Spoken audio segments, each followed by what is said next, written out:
My boyfriend stalked me when I went on a funeral abroad. Now he says I am the problem. Am I the a-hole? When I came back on Sunday he said we need to talk about how I behave towards him, and that the relationship doesn't make sense if I withhold my culture from him and hide him from my friends, and that I really behaved like an a-hole. I was a bit irritated and told him that it wasn't my fault that he didn't want to learn my native language, even though I had often offered to help him. Then he got angry.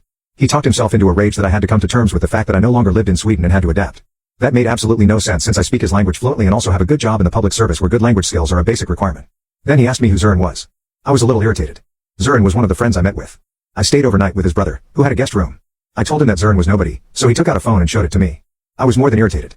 I read all the messages I had written on my phone. That's when I realized that he had hacked my iPhone data and had been stalking me for the last few days. He also showed me photos of me at the funeral and at dinner with friends on his own cell phone.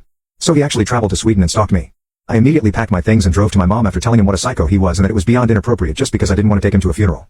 Now my boyfriend and his whole family are calling me and insulting me. They are all convinced that I am cheating on my boyfriend with a friend's gay brother. Now I'm wondering if my motives were perhaps wrong after all. Am I the a-hole?